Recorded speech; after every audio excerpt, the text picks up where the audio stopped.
Спустя несколько месяцев после того, как у этой пары родился первый ребенок, они заметили, что их собака не перестает пялиться на новорожденного. Сначала они думали, что это из-за того, что собака привязалась к их малышу, пока несколько дней спустя не сделали шокирующее открытие. Рекс и Шерон были влюблены друг в друга в колледже и поженились через несколько лет после окончания школы. Поженившись, пара загорелась желанием немедленно создать семью, поскольку они говорили о ребенке еще в колледже. К сожалению, в течение первых 6 лет их брака Шерон не могла забеременеть, как ни старалась. Убитая горем из-за своей неспособности забеременеть, Шерон, которая с детства любила собак, предложила завести собаку, за которой она могла бы ухаживать и проводить с ней время, поскольку у них не могло быть ребенка. Рекс знал, что его жена Шерон выросла в доме, полном собак, отсюда и ее любовь к собакам. Поэтому, чтобы сделать ее счастливой, Рекс согласился, чтобы они взяли щенка. Шерон всегда хотела немецкую овчарку, и она взяла коричневую, которую назвала Марго. Как и ожидал Рекс, Марго принесла Шерон столько радости и счастья. Шерон, которая всегда была грустной и замкнутой из-за своей неспособности забеременеть, снова стала энергичной и активной благодаря присутствию Марго. Со временем Шерон и Марго стали лучшими подругами и почти везде ходили вместе. Помимо того, что они с Марго были лучшими подругами, Шерон была хорошей матерью для Марго. Она обучала ее всем возможным способностям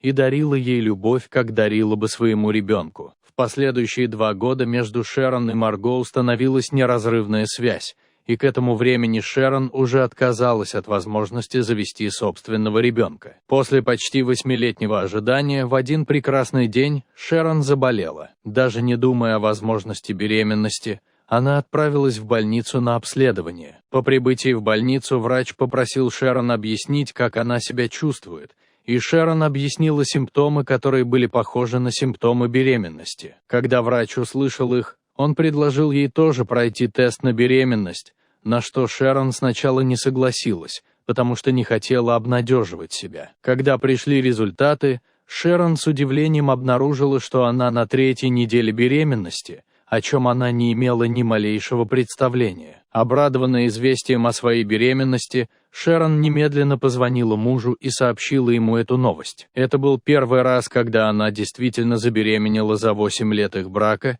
и ее радости было выше крыши. Взволнованные тем, что наконец-то стали родителями, супруги отпраздновали это событие и начали готовиться к рождению своего малыша. Будучи заботливым мужем, Рекс делал все, чтобы поддержать свою жену. Он готовил для нее и выполнял работу по дому, а Шерон только ела, отдыхала и занималась спортом. На протяжении всей беременности Шерон Марго всегда была рядом с ней. Она была более ласковой, оказывала большую поддержку и помогала Шерон выполнять мелкие домашние поручения. Несмотря на то, что Марго была собакой, она знала, что ее мама ждет ребенка, и иногда обнюхивала и облизывала выступающий живот Шерон, чтобы показать свою любовь и поддержку. В конце концов, настал день, которого они все так долго ждали, и Шерон родила здорового мальчика, которого они с Рексом назвали Рэем, что в переводе означало «луч надежды». Когда Рэй и Шерон вернулись домой, Марго была счастлива, что к ней вернулись ее мать и брат с сестрой. Сама того не замечая, Марго стала ангелом-хранителем маленького Рэя,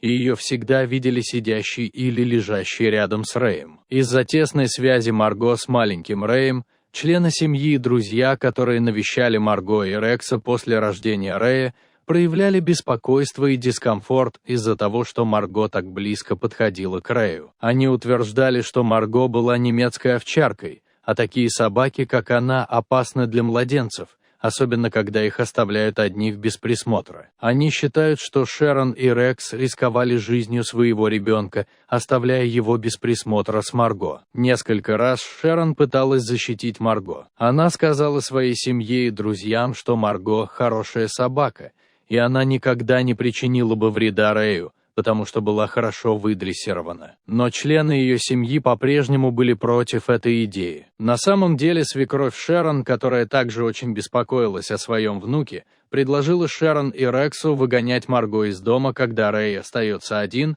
или отдать собаку на пару месяцев, пока Рэй не подрастет настолько, что сможет отличать людей от собак. Несмотря на то, что многочисленным друзьям и родственникам были неприятны отношения Марго с маленьким Рэем, Шерон доверяла Марго и продолжала позволять ей проводить время со своим братом. Шерон видела, как нежно Марго вела себя с Рэем, и как ей нравилось сидеть или спать рядом с Рэем. Через 3 месяца после рождения Рэя у него начался легкий кашель. Когда начался кашель, Шерон и Рекс дали ему сильное лекарство от кашля, надеясь, что кашель прекратится. В тот день, когда у Рэя начался кашель, Шерон и Рекс не могли не заметить, как Марго пристально смотрит на Рэя. Весь тот день Марго отказывалась отходить от Рэя и не сводила с него глаз. Сначала Рекс и Шерон подумали, что Марго не может отвести взгляда от Рэя из-за его кашля, поэтому они не придали этому значения. На следующий день, когда кашель Рэя утих, супруги все еще замечали пристальные взгляды Марго. Но поскольку они не понимали, почему Марго постоянно смотрит на Рэя и проявляет беспокойство за него,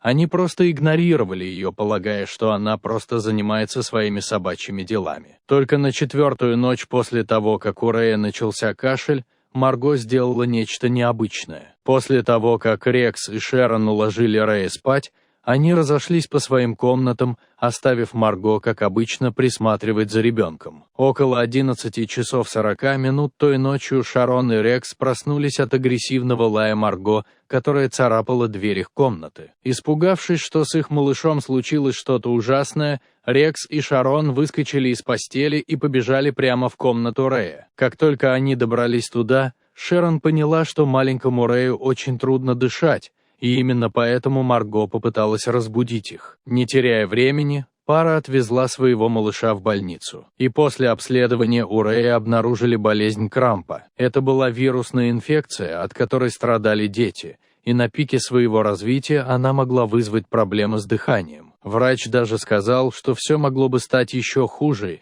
если бы они проводили больше времени дома. Остаток того утра Рекс и Шерон провели в больнице из-за Рэя. Они не могли поверить, что Марго помогла им спасти жизнь их сына, и были так рады, что не послушали друзей и родственников, когда те советовали им избавиться от Марго, потому что она была опасна для их сына. Благодаря Марго Рэй и Шерон добрались до больницы как раз вовремя, чтобы спасти своего ребенка. В больнице они поняли, почему Марго так необычно смотрела на Рэя в течение последних 3 дней. Каким-то образом Марго заметила в Рэе что-то необычное, что объясняло ее необычный пристальный взгляд. Рэй все это время был болен, но никто из его родителей не мог этого сказать. Поскольку это было только начало зимнего сезона, Шерон и Рекс полагают, что Рэй, должно быть, простудился из-за перемены погоды, но никто не знал, что кашель Рэя был всего лишь легким симптомом болезни Круппа. Несмотря на то, что супруги не могли сказать, как их собаке удавалось видеть то, чего не могли видеть они, с тех пор, как произошел этот инцидент, они никогда не игнорировали никаких изменений в поведении Марго, когда это касалось Рэя. Чтобы выразить свою признательность Марго за помощь в спасении ее младшего брата, Шерон и Рекс угостили Марго ее любимым лакомством и купили ей новый ошейник. Шли годы, Рэй рос здоровым мальчиком. И, как и его мать, он стал лучшим другом Марго. Несмотря на то, что Рэй вырос в мальчика, который мог сам о себе позаботиться, Марго никогда не отходила от него ни на шаг. Каждую ночь она спала в изножье его кровати, чтобы защищать его и присматривать за ним. И когда они стали старше, их продолжали связывать близкие узы, как родных братьев и сестер. Иногда забавно, что собаки могут быть более внимательными, чем люди. Если бы Марго не проявила внимания к необычному дыханию, с ним случилось бы что-то плохое прямо под носом у родителей. Это говорит о том, что собака – это не просто собака. При правильном обращении, доступе и любви собака тоже может стать членом семьи.